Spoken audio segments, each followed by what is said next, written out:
Trump जब से दूसरी बार अमेरिका के प्रेसिडेंट बने हैं तब से उनका एक अलग ही रूप नजर आ रहा है। चाहे वो ऑपरेशन सिंदूर को लेकर, भारत पाकिस्तान के युद्ध विराम को लेकर हो, बार बार उनका दावा करना हो, या फिर अब वेनेजुएला की सत्ता पर कब्जा करना हो, वेनेजुएला के राष्ट्रपति मुनरो को गिरफ्तार करके खुद को एक्टिंग प्रेसिडेंट बताना हो, यह सब कुछ ट्रंप क्यों कर रहे हैं? क्या ट्रंप खुद को दुनिया का दादा घोषित करना चाहते हैं? क्या वेनेजुएला के बहाने ट्रंप ने विश्व के ताकतवर देशों को सख्त संदेश दे दिया है कि उनकी जो मर्जी होगी वो करेंगे, अमेरिका ही दुनिया का दादा है, वो चाहे जो करें? वेनेजुएला के बाद ट्रंप के निशाने पर अब कई देश हैं। तेल के खेल की ये लड़ाई क्या दुनिया को दो भागों में बांट रही है? क्या दुनिया अब तीसरे युद्ध के मुहायने पर खड़ी नजर आ रही है? आज इसी पर बात करेंगे। डोनाल्ड ट्रंप क्या अब खुलेआम दादागिरी पर उतारू हो गए? ट्रंप ने जो हरकत की है उसके बारे में किसी ने नहीं सोचा था। ट्रंप ने पहले तो वेनेजुएला के राष्ट्रपति मादुरो को गिरफ्तार कर लिया, उसके बाद उनके ऊपर नशे तस्करी का आरोप लगा दिया। तो ट्रंप ने खुद को वेनेजुएला का कार्यवाहक राष्ट्रपति घोषित कर दिया है। इसके बाद अब लोग कह रहे हैं कि इसका मतलब क्या है, आपको बता देता हूं। एक्टिंग प्रेसिडेंट बताने का मतलब यह है कि ट्रंप अब पूरी तरीके से वेनेजुएला पर कब्जा चाहते हैं। साल के शुरू में वेनेजुएला की सरकार को गिरा दिया गया, वेनेजुएला पर हमला करके पूरी तरीके से कब्जे में उसे ले लिया गया। तेल के साथ दूसरे संसाधनों पर भी पूरी तरीके से वेनेजुएला के जो तमाम संप्रभुता है उसको अपने कब्जे में अमेरिका ने ले लिया, और तेल की बिक्री के पैसों पर ट्रंप का नियंत्रण हो गया है। इसका मतलब यह हुआ वेनेजुएला के प्रशासन और तेल पर वॉशिंगटन का पूरी तरीके से नियंत्रण है। जो पोस्ट अमेरिकी राष्ट्रपति ने किया है उसके बाद अब यह तय हो गया है। वेनेजुएला पर हमला करके उस पर कब्जा करने का ट्रंप का मकसद साफ दिखाई दे रहा है। पहला तो दुनिया के सबसे बड़े तेल भंडार पर कब्जा कर लेना, सबसे बड़े संसाधन पर कब्जा कर लेना, क्योंकि वेनेजुएला के पास दुनिया का सबसे बड़ा तेल का भंडार होने का अनुमान है। यहां करीब 303 अरब बैरल तेल मौजूद है, जो पूरी दुनिया के कुल तेल का सबसे बड़ा हिस्सा है। यह किसी आने से कम नहीं है। अब इस तेल के दम पर ट्रंप के हाथ में दुनिया का एक बड़ा खजाना हाथ लग गया है। तो वहीं वेनेजुएला पर कब्जे के बहाने अमेरिका ने रूस और चीन को सीधी चुनौती भी दे दी है। ट्रंप ने यह दिखाने की कोशिश की है कि अमेरिका अभी भी सुपर पावर है। ट्रंप के इस कदम से अमेरिका ने दुनिया को यह बताने की कोशिश की है कि अब अमेरिका का वर्चस्व केवल लैटिन अमेरिका तक नहीं है, बल्कि रूस और चीन तक लंबे समय तक यह दिखाई देगा। मादुरो के शासन में वेनेजुएला चीन, रूस और ईरान के लिए एक अहम केंद्र बन गया था। चीन ने 2007 से अब तक वेनेजुएला को 60 अरब डॉलर से ज्यादा के कर्ज दिए थे। रूस ने सैन्य सहयोग किया और ईरान से भी रिश्ते काफी मजबूत हुए। लेकिन अब ट्रंप ने वेनेजुएला पर कब्जा करके रूस और चीन के साथ दुनिया को बड़ा संदेश दिया है। ट्रंप का वॉर एक तीर से दो शिकार, यह क्या पूरी पहेली है, यह आपको बताता हूं। सबसे बड़े तेल भंडार पर कब्जा करना, दूसरा चीन और रूस को पीछे धकेल देना, यह दो बड़ी रणनीति है। ट्रंप ने खुद को वेनेजुएला का एक्टिंग प्रेसिडेंट तो घोषित कर दिया है, मगर तेल और खनिज के अलावा वो और कौन सी वजह हैं जिस वजह से ट्रंप वेनेजुएला पर पूरी तरीके से कब्जा करना चाहते हैं, यह आपको बताता हूं। साउथ अमेरिकी देशों में वर्चस्व कायम होगा इससे अमेरिका का, और वेनेजुएला चीन रूस को जो तेल दे रहा था वो रास्ता बंद हो जाएगा। चीन रूस पर दबाव बढ़ाने के लिए कब्जा किया गया है। वेनेजुएला के पश्चिम में कोलंबिया जैसे देश मौजूद हैं, और वेनेजुएला के कब्जे से कोलंबिया में हस्तक्षेप दक्षिण और पूर्व में ब्राजील और युगाना की सीमा है। ब्राजील युगाना में भी अमेरिका का वर्चस्व इससे बढ़ जाएगा। ट्रंप की छवि दुनिया के कई देशों को कंट्रोल करने वाली बन जाएगी। इसने खुद को हमेशा ऊपर रखने की कोशिश की है। अमेरिका की ताकत और दादागिरी के आगे सबको झुकना होगा, यह अमेरिका ने हमेशा से अपनी रणनीति रखी है और उसी को कंटिन्यू कर रहे हैं डोनाल्ड ट्रंप।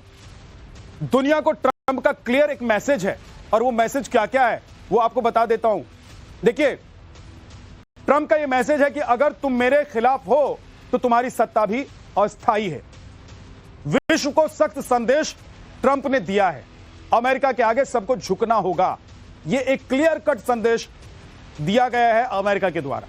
शक्तिशाली देशों को मैसेज है ये, वो देश जो अपने आप को शक्तिशाली मान रहे हैं उनके लिए भी एक मैसेज है इसमें। अमेरिका की दादागिरी कायम रहेगी। अमेरिका, जैसा कि हमेशा से उसकी नीति और नीयत रही है कि पूरी दुनिया पर वो राज करे और पूरी दुनिया को कंट्रोल में रखे, उसका एक मैसेज भी डोनाल्ड ट्रंप ने अपने इस कारनामे से दिया है। दुनिया के कई देश इस वक्त अमेरिकी राष्ट्रपति डोनाल्ड ट्रंप के निशाने पर हैं। ऐसे में दुनिया भर में सवाल उठ रहे हैं कि क्या ट्रंप वाकई में इन देशों में नई व्यवस्था बनाने के लिए इन पर कब्जा कर रहे हैं, या फिर ट्रंप की नजर इन देशों में पाए जाने वाले तेल और खनिजों पर है। ऐसे कौन से देश हैं जिन पर इन दिनों ट्रंप की नजर है? वो कौन कौन से देश हैं जहां पर ट्रंप चाहते हैं कि पूरा कंट्रोल उनका हो, जहां पर अमेरिका चाहता है कि उनकी संप्रभुता रहे और उस देश की चाहे सरकार हो चाहे सिस्टम हो, उसको वो अपने कब्जे में लेना चाहते हैं। वेनेजुला पर कब्जे के बाद ट्रंप ने खुद को एक्टिंग प्रेसिडेंट बता दिया है, यानी कि कार्यकारी राष्ट्रपति घोषित कर दिया। मतलब साफ है कि ट्रंप की नजर वेनेजुला के तेल पर है। वेनेजुला के बाद ट्रंप ने क्यूबा को लेकर भी बड़ा बयान दिया है। ट्रंप का कहना है कि क्यूबा खुद ब खुद धराशायी हो जाएगा। ट्रंप के केवल बयान की बात नहीं है, वो वाकई भी ऐसा कर रहे हैं जैसा वो दिखा रहे हैं और जैसा वो बोल रहे हैं। अब क्यूबा पर ट्रंप की नजर है, तो वहीं ट्रंप ने कोलंबिया के राष्ट्रपति को भी हटाने की धमकी दे दी है। यहां तेल और कोयला देश के निर्यात और सरकारी राजस्व में बड़ा योगदान देते हैं।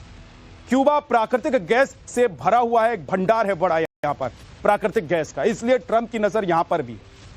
ट्रंप ग्रीनलैंड को सामरिक दृष्टिकोण से महत्वपूर्ण मानते हैं, इसलिए ट्रंप के निशाने पर ग्रीनलैंड भी है। ग्रीनलैंड उत्तरी अटलांटिक में एक महत्वपूर्ण रणनीतिक स्थान रखता है। यहां से आर्कटिक सर्कल तक पहुंच मिलती है। ट्रंप को लगता है कि अगर वो ऐसा नहीं करते हैं तो रूस और चीन की नजर भी ग्रीनलैंड पर है। ईरान को लेकर लगातार ट्रंप का रुख साफ है। जो हालात है उसे देखकर लग रहा है कि वेनेजुला के बाद ईरान भी ट्रंप के निशाने पर हो सकता है। इसमें कोई शक नहीं है कि ईरान में जो कुछ चल रहा है उसमें अमेरिकी साजिश भी हो सकती है।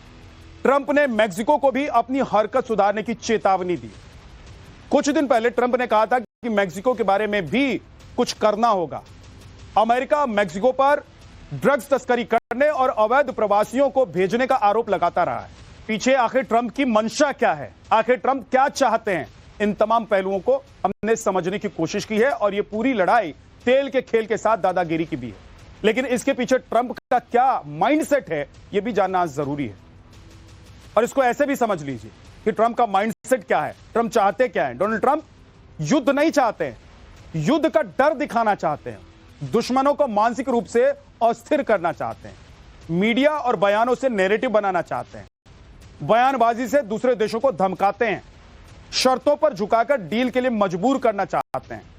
यह एक माइंडसेट है डोनाल्ड ट्रंप का, जिसके जरिए पूरी दुनिया पर वो दादागिरी दिखाना चाहते हैं। और खासतौर से उन देशों पर उनकी दादागिरी है जहां पर प्राकृतिक संसाधन बहुत ज्यादा है, भंडार। अमेरिका के आगे सबको झुकना होगा, यह एक क्लियर कट संदेश दिया गया है अमेरिका के द्वारा। शक्तिशाली देशों को मैसेज है ये, वो देश जो अपने आप को शक्तिशाली मान रहे हैं उनके लिए भी एक मैसेज है इसमें। अमेरिका की दादागिरी कायम रहेगी। अमेरिका, जैसा कि हमेशा से उसकी नीति और नीयत रही है कि पूरी दुनिया पर वो राज करे और पूरी दुनिया को कंट्रोल में रखे, उसका एक मैसेज भी डोनाल्ड ट्रंप ने अपने इस कारनामे से दिया है। दुनिया के कई देश इस वक्त अमेरिकी राष्ट्रपति डोनाल्ड ट्रंप के निशाने पर हैं। ऐसे में दुनिया भर में सवाल उठ रहे हैं कि क्या ट्रंप वाकई में इन देशों में नई व्यवस्था बनाने के लिए इन पर कब्जा कर रहे हैं, या फिर ट्रंप की नजर इन देशों में पाए जाने वाले तेल और खनिजों पर है। ऐसे कौन से देश हैं जिन पर इन दिनों ट्रंप की नजर है? वो कौन कौन से देश हैं जहां पर ट्रंप चाहते हैं कि पूरा कंट्रोल उनका हो, जहां पर अमेरिका चाहता है कि उनकी संप्रभुता रहे